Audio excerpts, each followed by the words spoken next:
All right, so we started this show almost 8 years ago, and the impetus for starting the show was to give access to the radio to the community that was no longer being serviced by the media outlets here.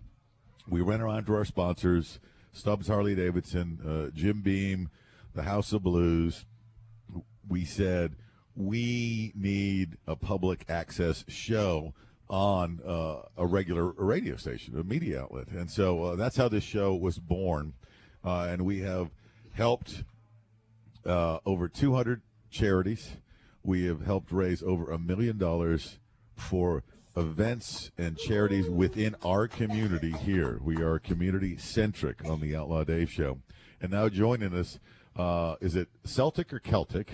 It's Celtic. Yeah. Okay. And you guys are, Chris, let them use that microphone because you're obviously texting some. He's tweeting.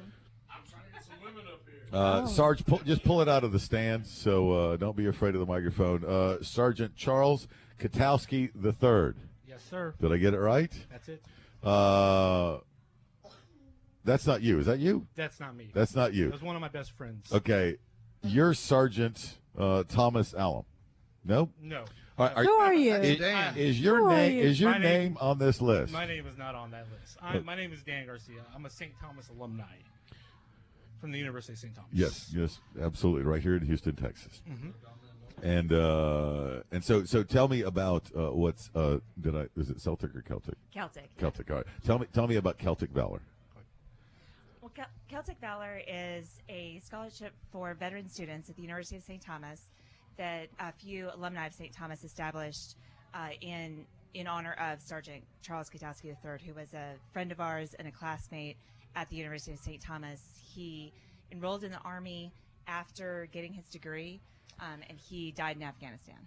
I'm sorry that I was smiling. I just figured out why. See, that's St. Thomas alum, and I thought, who's Sergeant Thomas Alum? Oh. Yeah. So, Sergeant Katowski, was he from the Houston area? Yes. And he attended St. Thomas here in Houston, and ended up obviously either spent some time in the military or was already in by the time that the conflict had started, because he was to the rank of sergeant. So he spent a minimum of 3 to 5 years in the service.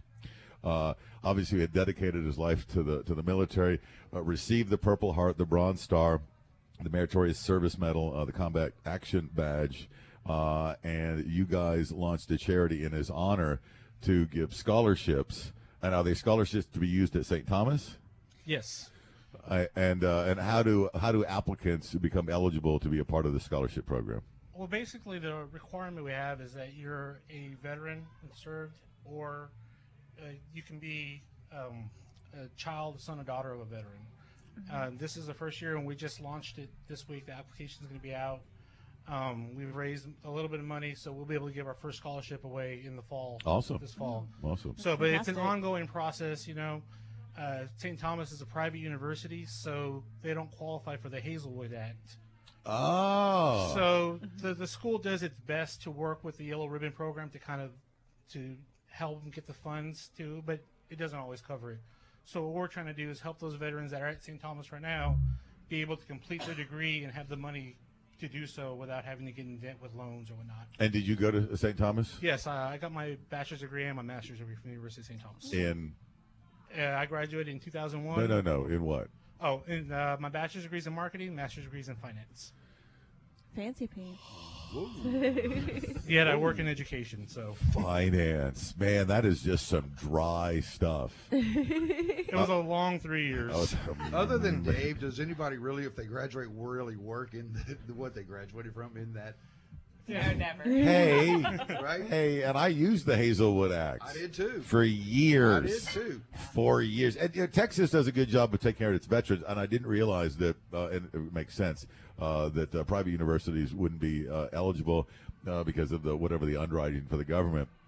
But this is awesome because you want people, whether they're veterans or offspring of veterans, to be able to have some sort of a choice. And St. Thomas is a respected and revered institution, not just in this community, but in the country at large. It's a great program for a variety of things, including, I guess, their master's program, but also I think they have a good fine arts program there. Oh, yes, definitely. The fine arts program, the education program, their business programs are awesome. And do they have a seminary there?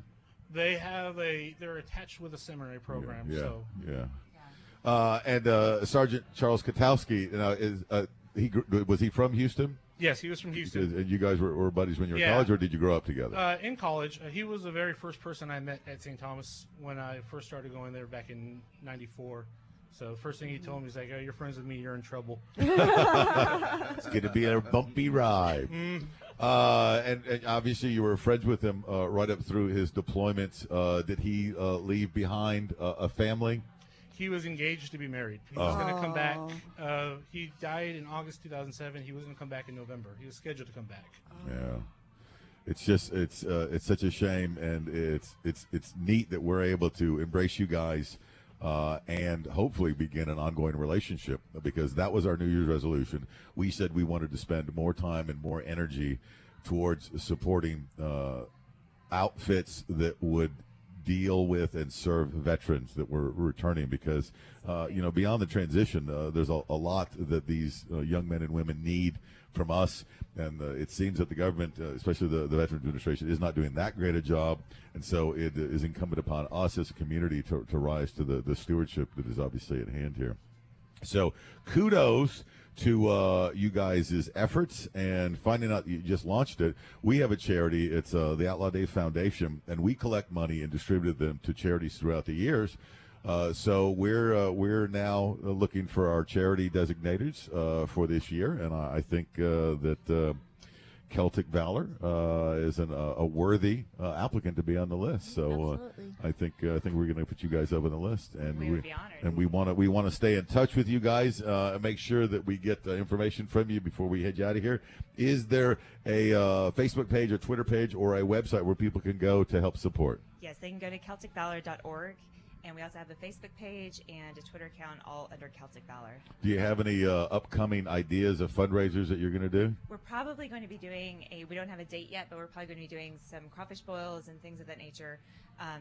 University of St. Thomas is very supportive of this effort and has given a lot of support in terms of space and recognizing us as a group. Good. On campus. They're listed as one of the top schools in the country for veteran students. Good, so, good. By U.S. News. We have some famous folks here in Houston that graduated from St. Thomas, do we not? Yes, one of my favorite is The Undertaker. From Really? He didn't graduate from St. Thomas, but he played on the basketball team for a couple of years there. I didn't know that. Yeah.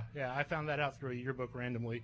Oh my God! I think he went to either Scarborough or Waltrip. He's actually from right over here where we're Northwest located. side of town. Yeah, I mean, not everybody can be from Spring Branch. That's right. That's right. When St. Thomas's 8th president, Dr. Robert Ivany, is fairly well known in military circles, consulted to President Reagan and things like that nature. Good. All right. Well, we're on board. We're fans, and we just met you. All right, CelticValor.org, and they just formed. And stay in touch, stay on top of it. Let's look for them at some crawfish boils. Now, is everything going to be sort of a Celtic themed? Are we going to? Is it going to like green crawfish, even if it's not in March? Got to wear a kilt. Yeah. We'll try not to gross you out too much. All right.